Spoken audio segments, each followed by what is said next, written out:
राज्यात गुन्हेगारी थांबत नाही. बलात्कारी मोकाट फिरतात, पण सरकार मात्र डोळ्यावर कातडे ओढून बसले आहे. या संतप्त सुरात काँग्रेसच्या खासदार प्रणिती शिंदे यांनी आज काँग्रेस भवन येथे पत्रकार परिषद घेऊन राज्य सरकार आणि मंत्र्यांवर एकापाठोपाठ एक आरोपांचे तोफगोळे डागले. खासदार शिंदे यांनी थेट सरकारच्या मानसिकतेवरच प्रश्नचिन्ह उपस्थित केले. त्या म्हणाल्या, सत्ताधाऱ्यांच्या विकृत मानसिकतेमुळेच राज्यात एकापाठोपाठ एक गंभीर गुन्हे घडत आहेत. ही एकच घटना नाही. आज आपण सोलापुरात बघतो, मागच्या 3-4 दिवसात जवळजवळ 5-6 दिवसा दहाडा मर्डर झाले. दिवसा आणि ते पण काही शहरी भागात, काही ग्रामीण भागात दिवसा मर्डर झाले. कुठे तुमचं प्रशासन? कुठे लॉ अँड ऑर्डर? कुठे गृहमंत्र्यांना जर गृह खातं हाताळता येत नसेल तर स्वतंत्र एक खातं पोर्टफोलिओ निर्माण करा, द्या कोणातरी जबाबदारी. पण तुम्ही त्या उलट जल्लोष साजरा करताय. एका मुलीवर बलात्कार झाला, लहान 3.5 वर्षाची चिमुकली, एका नराधमाने बलात्कार केला, डोक्यात काठी मारली, तिला दातखिळी बसली आहे, बघवत नाहीयेत, अंगावर, आमच्याच अंगावर शहारे त्या ठिकाणी येत आहेत. त्या नराधमाचा फोटो बघितल्यावर असं वाटतं की ह्याला तिथेच काहीतरी करावं. त्यांचे नातेवाईक आहेत ते म्हणतात, आम्हाला द्या, आमच्या ताब्यात द्या, आम्ही कायदा हाती घेतो. म्हणजे डोक्यावरनं पाणी गेलंय. आज एवढी कोलॅप्स झाली आहे आपल्या महाराष्ट्रात लॉ अँड ऑर्डर सिच्युएशन. प्रशासन उभं असताना प्रशासनाच्या समोर ह्या घटना घडतात. प्रशासनाची पण सगळ्या बाबतीत मिलीभगत आहे. दिवसाधारे वाळू उपसा चालू आहे, त्यामुळे पाणी सोडत नाहीये. त्या विषयावर मी नंतर. पण आज पॉक्सोच्या अंतर्गत सोलापुरात पण मागच्या आठवड्यात खूप मोठा पॉक्सोच्या अंतर्गत नाबालिग मुलींची प्रेग्नन्सीच्या केसेस आल्या. त्यांना पॉक्सोच्या अंतर्गत आपल्याला आयडेंटिटी नाही सांगू शकत, तरी त्या सगळ्या महिलांची आयडेंटिटी त्या ठिकाणी हॉस्पिटल प्रशासनाकडून लोकांना पब्लिक डोमेनवर ठेवण्यात आली. म्हणजे काही राहिलीच नाहीये.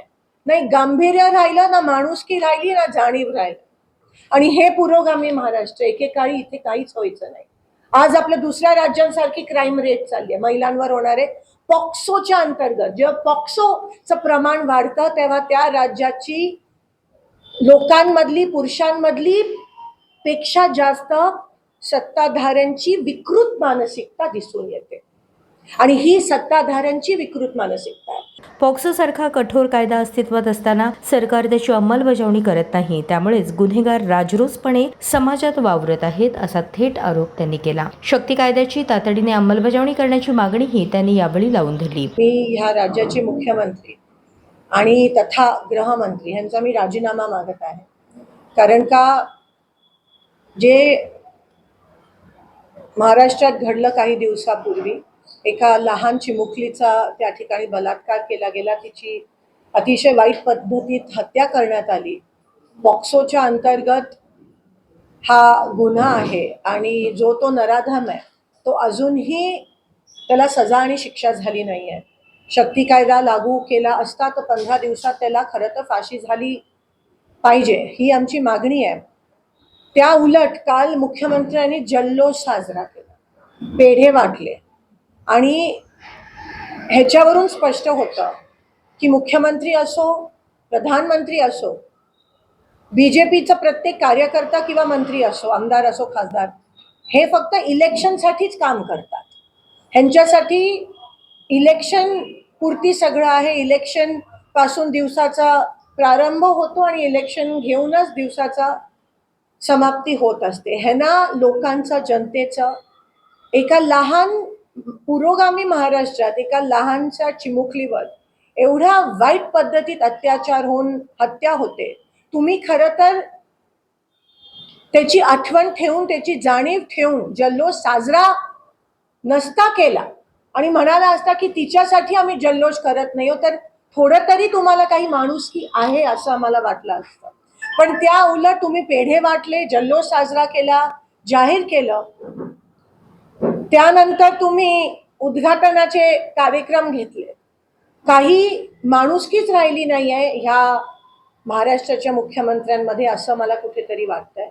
आणि म्हणून त्यांनी नैतिक जबाबदारी स्वीकारून राजीनामा त्या ठिकाणी दिला पाहिजे. प्रणिती शिंदे यांनी कोणाचेही नाव घेण्यात कमी केली नाही. ठाण्याची घटना असो किंवा नाशिकमधील खरात प्रकरण, ही सारी गुन्हेगारी प्रवृत्ती वरपासून खालपर्यंत पोचली जात असल्याचा गंभीर आरोप त्यांनी केला. बलात्कारी, वाळू सम्राट आणि गुन्हेगारी प्रवृत्तीच्या लोकांना पाठीशी घालण्याचे प्रयत्न खुद्द सत्ताधारी करत आहेत, हे शब्द उच्चारताना त्यांच्या आवाजात स्पष्ट संताप होता. विकृत मानसिकता आणि ती वाढत चालली आहे महाराष्ट्रात. का?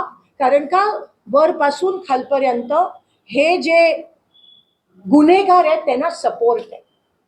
तुम्ही ठाण्याचं पण बघा, अनेक मी तुम्हाला सांगू शकतो.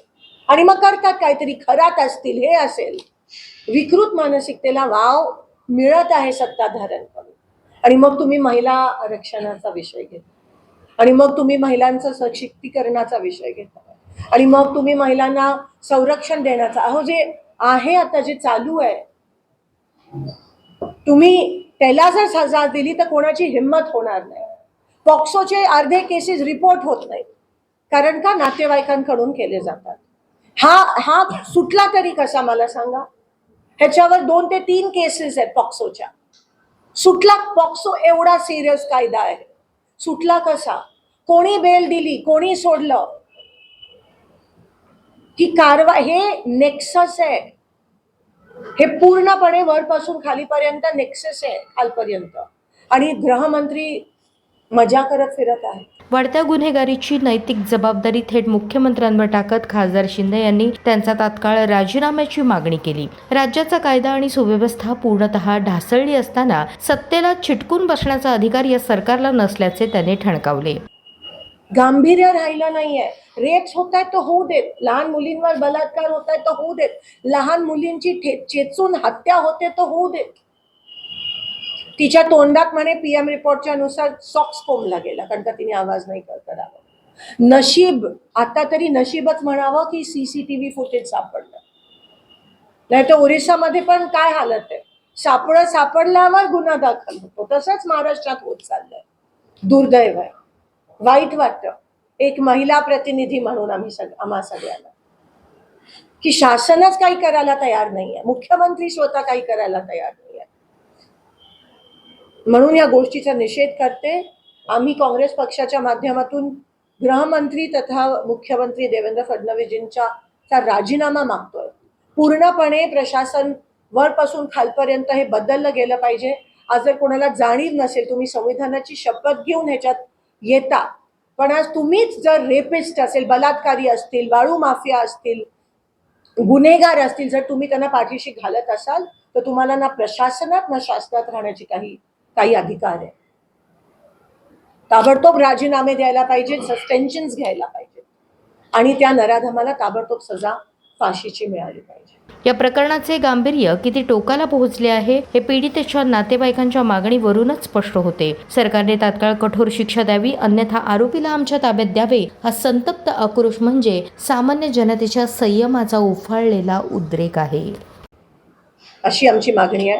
काल पंढरपूरला त्या चिमुकलीचे, अर्थात पॉक्सोच्या अंतर्गत जास्त मी नाही बोलू शकत, पण तिचे काही नातेवाईक आहेत आणि त्यांना काल माझी त्यांच्याशी चर्चा झाली संध्याकाळी, आणि ते आपल्याशी 2 शब्द बोलतील. त्यांची मागणी काय ते मी कुलकर्णीजींना विनंती. नमस्कार. त्यांची एकच मागणी आहे प्रशासनाकडे की लवकरात लवकर त्या नराधमाला फाशीची शिक्षा सुनावण्यात यावी, आणि जर प्रशासन ते करू शकत नसेल, तत्काळ निर्णय जर घेऊ शकत नसेल, तर त्याला आमच्या ताब्यात द्यावं.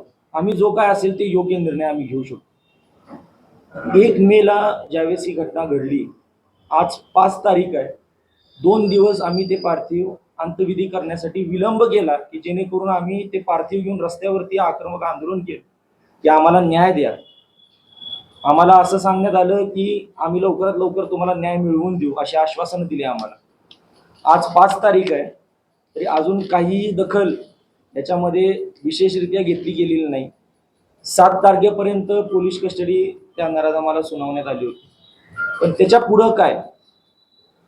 मला तुमच्या मार्फत फक्त एकच प्रश्न विचारायचा आहे की जर तो व्यक्ती त्या व्यक्तीवरती 2 वेळा या गोष्टीचे केसेस चालू होते आणि तो न्याय व्यवस्थेची खिल्ली उडवून मोकाट फिरतोय, तर ही गॅरंटी कुणी घेऊ शकतं का की आज जे दुःख माझ्या कुटुंबियांवरती आहे, उद्या तो पुढं जाऊन आणखी कुठल्या तरी 3-4 वर्षाच्या चिमुकलीवरती आणखी बलात्कार करणार नाही, याची शाश्वती कोण घेऊ शकतं? आणि माझा अजून एक प्रश्न आहे की आज सर्वसामान्य कुटुंब आहे आमचं, आम्ही काय फार मोठी माणसं नाहीये, पण हीच घटना जर एखाद्या वरिष्ठ अधिकाऱ्याच्या घरी झाली असती, एखाद्या राजनैतिक माणसाच्या घरी झाली असती, तर किती दिवसात निकाल दिला असता त्यांनी, का असंच लांबणीवर ठेवलं असतं? म्हणजे सामान्य कुटुंबाच्या मुलीची न्याय व्यवस्थेमध्ये काहीही किंमत नाही असं साफ दिसून येतं यात. आमची प्रशासनाकडनं एवढीच मागणी आहे की लवकरात लवकर आम्हाला न्याय द्यावा, त्या चिमुकलीला न्याय मिळावा, आणि जर हे होत नसेल तर त्या नराधमाला आमच्या ताब्यात द्यावं. आम्ही तुम्हाला दाखवून देतो की न्याय कसा द्यायचा असतो. एवढंच फक्त आमची विनंती, दुसरं काय.